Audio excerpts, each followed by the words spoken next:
with GTO sir. Today I'm going to speak on the topic, can India become self-sufficient in energy resources? Friends, we all know energy is foremost required for the development of a nation. In earlier days, Bharat was called Sone ki Chidiya and Jagat Guru. Why? Because of our blooming economic powers. Now, for the economy to bloom, energy resources are foremost important. There are various sectors by which India is presently gaining energy. And I will divide into some of the aspects. The first one is renewable energy resources, second is non-renewable energy resources. Presently, India is gaining most of its electric powers from the non-renewable energy resources, but we are fastly transitioning towards renewable energy resources. There are various steps taken by the present government.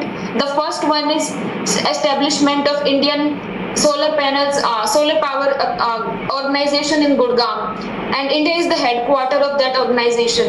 Apart from that, we have also installed approximately 300 square kilometer area in Telangana. We have established solar panels on the top of the water, and there are various benefits which government is getting. So this is kind of a first an experiment which government is conducting. By that floating solar panels, we are generating energy which is approximately 500 megawatt now. Not only that, we are also keeping water cool, the evaporation is decreasing, and also it requires less technology for the cooling of the solar panels as well. This technology is also being used in the Gujarat and Rajasthan area also nowadays. It's on trials. Now, apart from the solar energy, we are also focusing on the wind energy.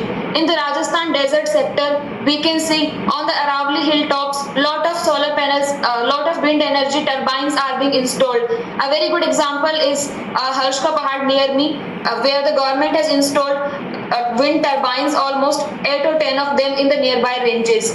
Not only this, in the Gujarat sector also government has where the wind is flowing on a very high speed, the government has installed wind turbines.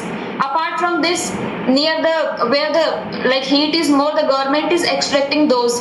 On the where various hot springs which are available in Dehradun, Uttarakhand area, government is using geothermal energy to speed up the power production. Now, when in the hilly areas, when the water falls from a very great height, the tourism sector is improving, but not only that, the government is also generating energy. These are various resources on which government is focusing, which is renewable energy resources. Apart from this, when we talk about the non-renewable energy resources, yes, the government is slightly using more in the backdrop of Russia-Ukraine war, because we have been getting less amount of energy like the fossil fuels or the oil from the other countries like UAE or Dubai, etc. But then the government is getting the cheaper energy resources from Russia at a heavy discounted rate of 25% almost.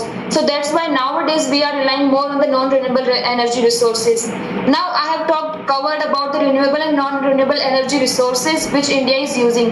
Now let's come to what is the impact. So we all know when the non-renewable energy resources are used, they create huge environmental pollution, and we all know that according to the report of United Nations population report, India is going to be the largest populated country in the next 2023 year in the month of November. We will surpass China. But the great news is that approximately 500 million of our population are youths. So these youths can be utilized in saving the energy as well as in the production of saving the environment as well as in the production of energy. The various research institutes like IITs, like IISCs, these are all producing great amount of technologies. Apart from this, we can also take the help of our finance ministry, like we are already using the help of Israel to grow various crops in the desert areas as well. Also, Israel has the technology to clean the salt water from the sea and utilize. So, like from these things, we are transitioning towards the better use of natural resources. Now, talking about various short-term and long-term solutions.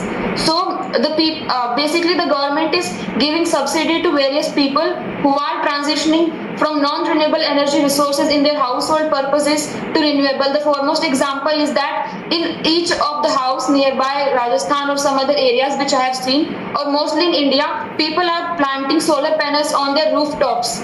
Even the farmers are using solar panels on their farms. This has twin benefits. The first one is their energy requirements are met, The second one is that the surplus energy which they are producing, this goes to the power grids, and it helps not only help in reducing the budget or the cost of the electricity to the farmer, but also it helps government to generate more energy. And now the very other benefit of this is that people are getting aware about the importance of energy, and they are utilizing it very purposefully and in a very beautiful or the right manner. The other aspect is that various well-read and well-researched people who are studying abroad, they are nowadays transitioning to India. There are various examples, like in Bhopal, Madhya Pradesh, a student who was a student of agriculture in England. He basically came to India because he has learned various technologies of farming, and now he is teaching not the avocado farming. Not only he is teaching to his neighborhood people, but also he has given a great example that by tilting and utilizing efficient farming methods, the technology or the use of more water and more resources of the nature can be minimized. Now coming to the government, what the government is doing. The government is not, apart from the solar panels, the government is also helping the farmers to use various things efficiently. Now, talking about what we can do, as students or the young people of India, we can create awareness, and not only this, when we are in companies using CSR activities also, we can help in renewable energy generation.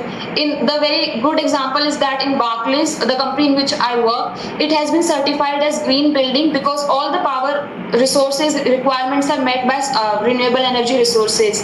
So companies should give tax benefits, which it is already giving, but then more can be done to the companies which are becoming net zero in their operations, not only in their own operations, but also when they are financing other companies or other their trade sectors. If they transition or help the other sectors to become energy efficient, that will be great.